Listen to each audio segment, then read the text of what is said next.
History is written by the victors, but the technology that didn't make the cut is often more terrifying than the gear that did.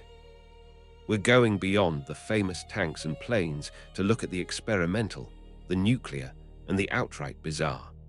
This is the ultimate catalogue of every weapon the world forgot after 1945.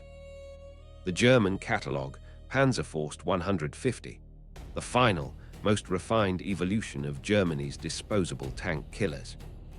Unlike its predecessors, it featured a redesigned pointed warhead for better aerodynamics and a reinforced launch tube that could be fired up to 10 times, offering a glimpse into the future of modern rocket-propelled grenades. Next is the Panzerschreck RPZB-54, a reusable rocket launcher inspired by captured American bazookas, but upscaled to a lethal 88 in caliber. It was so powerful that the backblast and debris forced engineers to add a protective blast shield, giving the operator the silhouette of a futuristic heavy weapons specialist. Let's continue with the StG 45M, a revolutionary experimental assault rifle utilizing a roller-delayed blowback system. While it arrived too late for the front lines, its mechanical DNA survived the war to become the direct ancestor of the world-famous H and KG3 and MP5. Next, the SG-500 Jagdfaust, a secret anti-bomber weapon designed to fire vertically as a fighter flew beneath its target. It used a simple yet ingenious light sensor to detect the shadow of a bomber, automatically launching a 15 projectile into the belly of the enemy aircraft without the pilot ever pulling a trigger. Moving to the Fritz X, the world's first operational precision-guided bomb.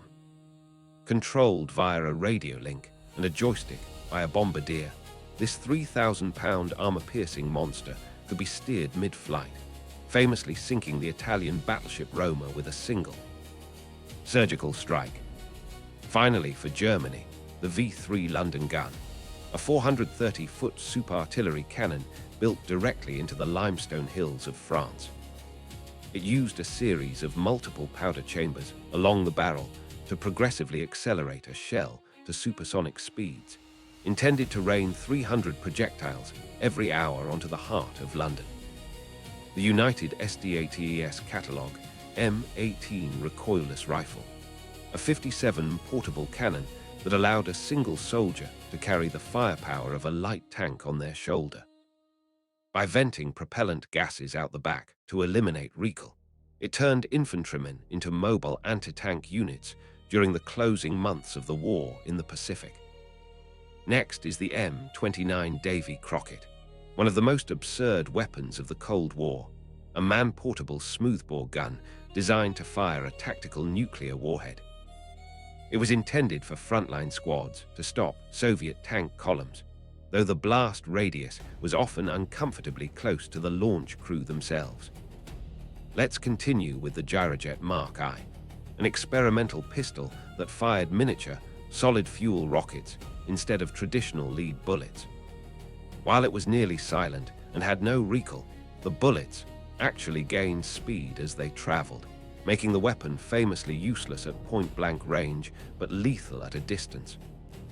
Next, the SBIW XM110, a futuristic fléchette rifle from the 1960s designed to fire tiny, needle-like projectiles at hypervelocity.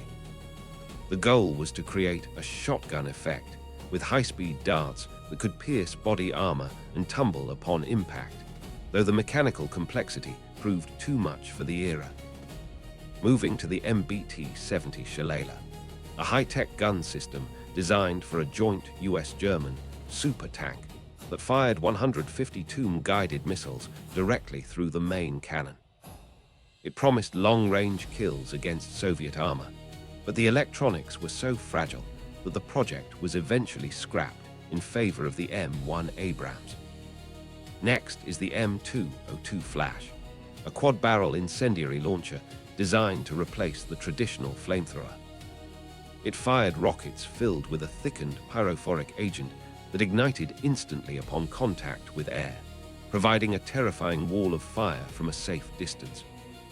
The Soviet Union catalog, PTRS-41, a massive semi-automatic anti-tank rifle that fired 14.5 rounds with enough force to punch through early war panzers. It featured a complex 5-round internal clip and was so effective it remained in service long after tanks became too thick for it to kill, transitioning into a long-range anti-materiel role. Next is the RPG-2, the rugged, simplified predecessor to the iconic RPG-7.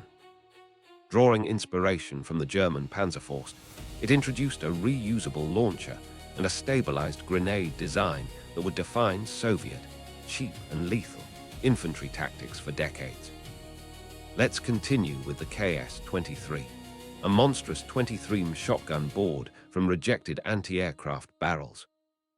Legally classified as artillery in Russia due to its bore size, it was designed to fire everything from massive lead slugs to tear gas canisters for high-intensity riot control. Next, the TKB-022, a space-age polymer bullpup prototype from the 1960s. Its radical design moved the magazine to the very rear of the stock, allowing for a full-length rifle barrel in a package no larger than a modern submachine gun. Moving to the RPOA SHML, an early thermobaric rocket weapon often called the Bumblebee. It doesn't use a traditional fragmenting shell. Instead, it releases a cloud of fuel that ignites into a massive fireball, creating a high-pressure vacuum that incinerates everyone inside a bunker or building. The United Kingdom Catalogue PIAT, a unique spigot mortar that relied on a massive, hand-cocked internal spring rather than gunpowder to launch its anti-tank charges. While it lacked the backblast of a rocket, the recoil was so brutal it was known to bruise the shoulders of even the toughest British paratroopers. Next is the M2 rifle, an advanced bullpup service rifle that looked decades ahead of its time in 1951. It was briefly adopted as Britain's primary weapon until political pressure from the US forced NATO to standardize a larger caliber, killing this innovative design in its tracks. Let's continue with the Limbo, a heavy naval mortar system that used 3 synchronized barrels to hunt submarines. It was linked directly to the ship's sonar, allowing it to automatically calculate the depth and distance of a sub and fire a triangle of depth charges for a guaranteed kill. Next, the Vickers S gun, a 40 monster cannon mounted to the underside of Hawker Hurricane fighters. Known as the tin openers, these aircraft hunted German tanks across the North African desert, firing massive armor-piercing shells that could crack a Panzer's engine deck from above. The French catalogue Mars 4956, the definitive French service rifle, prized for its rugged direct gas system. What made it unique was its integrated grenade-launching sights and barrel, allowing every French soldier to instantly pivot from rifleman to high-explosive support. Next is the Brandt MLE 1947, a massive 120 heavy mortar designed to give infantry units their own organic artillery. It was so heavy it required its own wheeled carriage, allowing French troops to rain devastating fire on entrenched positions without waiting for divisional support. Let's continue with the Panhard Crab, a modern experimental turret using telescoped ammunition, where the projectile is seated entirely inside the casing. This allowed for a 40 mortar cannon that was compact enough to fit on a light scout car while maintaining the punch of a much larger vehicle.